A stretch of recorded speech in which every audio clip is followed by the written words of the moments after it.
ఒక మహిళా MLA call data తీసినటువంటి తప్పుడు పనికి అతను ఆ రోజున మా నాయకుడిలో కృష్ణదేవరాయలు అనే వ్యక్తి మీద నమ్మకం కోల్పోయాడు అతను చేసిన తప్పు వల్లే.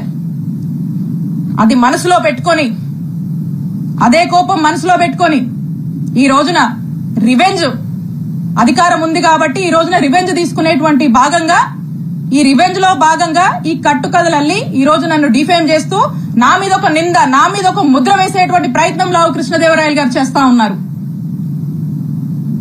ఇది చేస్తూ వీళ్ళని మీరు చూస్తే ఈ కంప్లైంట్ కూడా ఇతని లెటర్ హెడ్ మీదే, బహుశా ఈయన రాశాడో ఇలా ఆఫీస్ లో రాశారో. చూడండి, కంప్లైంట్ పేపర్ కూడా చూపిస్తున్నా. నేనే ముట్టి మాటలు మాట్లాడలా, నేను వాస్తవాలతోనే నేను వచ్చి మాట్లాడుతా ఉన్నా. ఇది కృష్ణదేవరాయలు గారి రిప్రజెంటేషన్. ఇది ఇచ్చి అన్ని ఆఫీసుల్లో ఇదే కట్టు కథని ఇచ్చి వరసబెట్టి ఇదే ఆవు కథని, అదిగో 2 కోట్లు, ఇదిగో 2 కోట్లు, అదిగో రజనీ 2 కోట్లు, ఇదిగో రజనీ 2 కోట్లు, ఇదే కథని వరుసబెట్టి ప్రచారంలోకి తీసుకొచ్చి దీన్ని పెట్టి ఏం చేస్తారు? ఇక్కడి నుంచి మొదలు పెడితే, ఇక్కడ పోలీస్ స్టేషన్ల దగ్గర నుంచి మొదలు పెడితే పీక్స్ కి తీసుకెళ్లారు. మొదలు పెడితే డీజీపీ గారికి కంప్లైంట్ ఇస్తారు, హోమ్ మినిస్టర్ కి ఇస్తారు, విజిలెన్స్ అంటారు, సిఐడి అంటారు, ఏసీబీ అంటారు, ఈ అన్నిటికీ కంప్లైంట్లు ఇస్తారు. ఇచ్చినప్పుడల్లా వార్త రాయిస్తారు. 10 నెలల నుంచి ఇదే కథ. ఆఖరికి దీన్ని ఏ లెవెల్ కి, దీంట్లో మళ్ళీ ఎలివేషన్ కూడా, ఈ కథనే ఓ కట్టు కథ, ఈ కథలో మళ్ళీ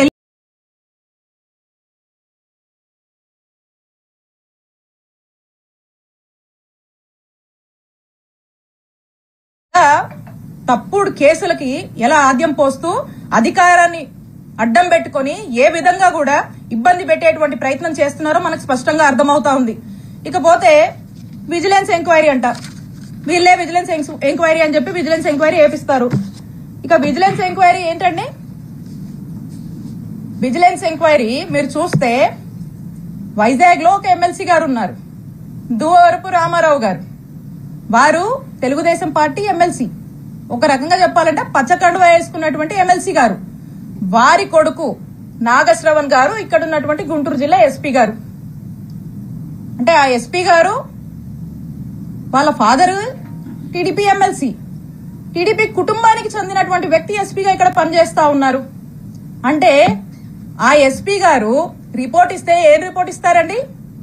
కృష్ణదేవరాయలు గారి డైరెక్షన్ లో జెన్యూన్ విజిలెన్స్ రిపోర్టా అండి? అది టీడీపీ రిపోర్ట్ ఇస్తారండి వాళ్ళు.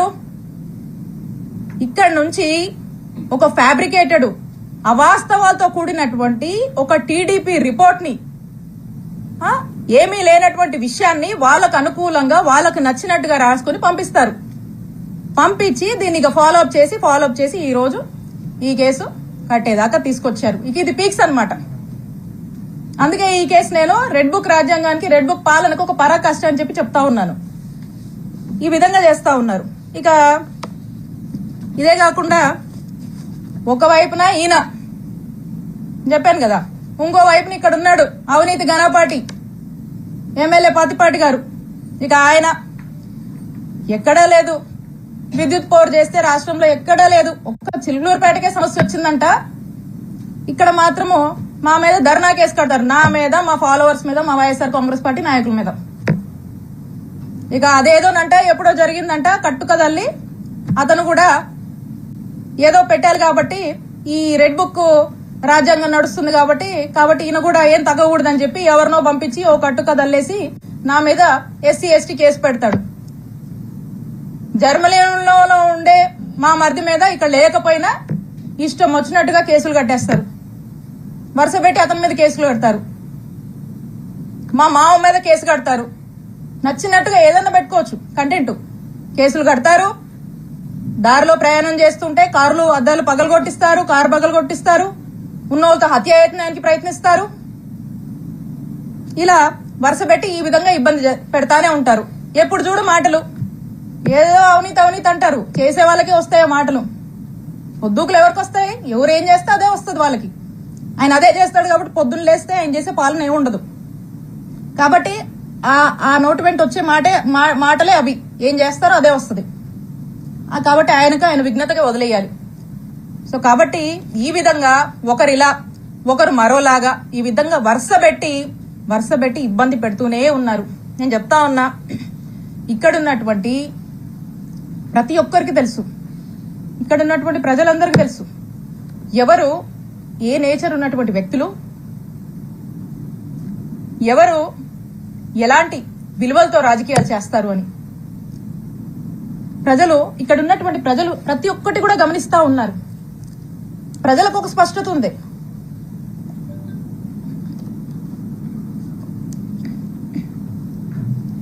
ఇక వీళ్లకు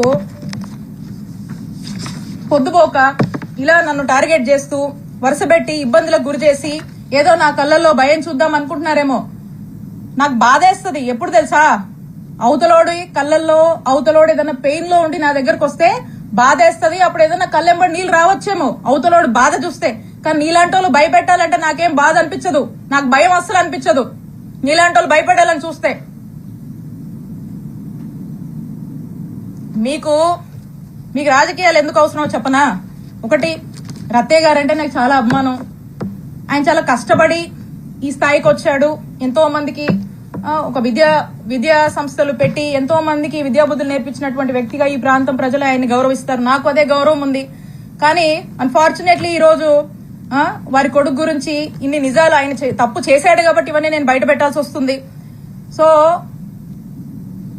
కృష్ణదేవరాయలు గారికి రాజకీయాలంటే ఈ రాజకీయాల వల్ల వాళ్ళకి లబ్ధి జరుగుతుంది కాబట్టి ఆయనకి రాజకీయాలు కావాలి. కానీ విడుదల రజనీకి అట్లా కాదు. ఎందుకంటే నేను నిజాయితీగా ప్రజలకు సేవ చేయడానికి రాజకీయాల్లోకి వచ్చాను. రాజకీయాల వల్ల నా రూపాయి నా ఆస్తులే నేను కోల్పోయాను తప్పితే నేను రాజకీయాల వల్ల ప్రజల వల్ల రాజకీయం వల్ల ఏదో లబ్ధి పొందాలనే ఉద్దేశంతో నేను రాలా. నాకు అవసరం లేదు కూడా, బై గాడ్స్ గ్రేస్. మీరు ఎలా అంటే ఒక ఉదాహరణ చెప్తాను. కృష్ణదేవరాయలు గారు మా ప్రభుత్వంలో విశాఖపట్నంలో కొన్ని ఎకరాలకు సంబంధించినటువంటి ల్యాండ్ డీటెయిల్స్ ఉన్నాయి, డీటెయిల్స్ కావాలంటే మీకు కూడా ఇస్తాను. కొన్ని ఎకరాలకు సంబంధించినటువంటి ల్యాండ్ ఉంటే ఆ ల్యాండ్ ని అప్పుడు టీడీపీ గవర్నమెంట్ లో వాళ్ళ చుట్టూ తిరుగుతా వాళ్ళ అప్పట్లో. మా ప్రభుత్వం అధికారంలోకి వచ్చాక విశాఖపట్నంలో కొన్ని ఎకరాలకు సంబంధించినటువంటి ల్యాండ్ కారు చౌక రేటుకి మా ముఖ్యమంత్రి గారు చుట్టూ తిరిగి కారు చౌకి కొన్ని ఎకరాల ల్యాండ్ కొట్టేశారు. ఈరోజు కోట్ల విలువ ఉంటుంది ఆ ల్యాండ్. అలాగే ఒక చెరువుకు సంబంధించిన ల్యాండ్ మీద కూడా కన్నేసి అది కూడా తీసుకోవాలని తిరుగుతా ఉన్నాడు. అది ఒక స్టేజ్ లో ఉంది. బహుశా మరి చేశారేంటో నాకు తెలియదు, దాని మీద క్లారిటీ లేదు. ఇప్పుడు కూడా అది మా ప్రభుత్వంలో, మా జగనన్న ప్రభుత్వంలో అలా ఆ ల్యాండ్ ని కొట్టేశారు. కోట్ల విలువైన ల్యాండ్ కారు చౌక్ కొట్టేశారు. ఇప్పుడు కూడా ఓ ల్యాండ్ ఎంచుకొని మళ్ళా ఇప్పుడు కూడా కారు చౌక్కి కొన్ని కోట్ల విలువైనటువంటి కొన్ని ఎకరాల ల్యాండ్ ని కొట్టేయడానికి మళ్ళా కూడా ఈ ప్రభుత్వం చుట్టూ తిరుగుతా ఉన్నారు. ఎందుకంటే ఒక ల్యాండ్ ఎంచుకోవడము, దాన్ని కారు చౌక్గా దాన్ని ప్రాసెస్ చేసుకోవడము, దాన్ని కొట్టేయడము, ఇది వీళ్ళు అంటే రాజకీయాల వల్ల వీళ్ళ ఆస్తులు పెంచుకోవడానికి వీళ్ళు చేసే పనిది. మాకలా కాదు, మీలాంటి ఉద్దేశాలు మాకు లేవు. రాజకీయాల వల్ల మేము బతకడానికి మేము రాలా. మా రూపాయి మేము పోగొట్టుకున్నాం. మాకు ఒప్పుకున్నంత వరకు చేసుకుంటాం, నిజాయితీగా చేసుకుంటాం. మా నాయకుడిని మేము నమ్మాము, మా నాయకుడి కోసం కష్టపడతాం. మీరు ఎన్ని ఇబ్బందులు పెట్టినా మేమేం పారిపోం. మా పార్టీ కోసం నిలబడతాం, మా కార్యకర్తల కోసం నిలబడతాం, మా ప్రజల కోసం నిలబడతాం, పనిచేస్తాం. మళ్ళా మా నాయకుడిని ముఖ్యమంత్రిని చేసుకునే వరకు ఖచ్చితంగా కష్టపడతాం. మీరు ఎన్ని ఇబ్బందులు పడ్డా మేమేం పారిపోము. ఇంకా కృష్ణదేవరాయలు గారు అనుకుంటా ఉన్నారు, నాకు వైఎస్ఆర్ కాంగ్రెస్ పార్టీలో ఒకరిద్దరితో పరిచయాలున్నాయి, ముసుగులో ఒకరిద్దరితో పరిచయాలున్నాయి, ఆయన టచ్ లో ఉన్నాడని ఆయన భావించి ఆ ఒకరిద్దరు రేపు వైఎస్ఆర్ కాంగ్రెస్ పార్టీ గవర్నమెంట్ వచ్చినా కృష్ణదేవరాయల్ని కాపాడుతారు అనే భ్రమంలో ఆయన ఉన్నాడు. ఆ ఇద్దరు, ఆ ఒక్కరు, నువ్వు ముసుగులో ఉన్న ఏ ఒక్కరు కూడా నిన్ను కాపాడలేరు అని నేను క్లియర్ గా చెప్తున్నా. నిన్ను కాపాడలేరు, అది నీ భ్రమే. కాబట్టి ఇప్పటికైనా మీరు చేస్తున్న పాపాలన్నీ అందరికీ తెలుసు. ఈరోజు ప్రజలు కూడా చూస్తున్నారు, అందరూ గమనిస్తున్నారు. ఇవన్నీ విత్ ఎవిడెన్సే నేను మాట్లాడా. మీరు మళ్ళా ఇంకో కట్టుకథ పెట్టుకుని ఇంకొంచెం బ్యాచ్ ని మళ్ళా పెట్టి మళ్ళీ కొంతమంది ఆర్టిస్టులను దింపి అదిగో ఇదిగో అని మాట్లాడించవచ్చు. కాదు, నేను చెప్తా ఉన్నా, పోసాని గారు అప్పుడెప్పుడో మాట్లాడారు.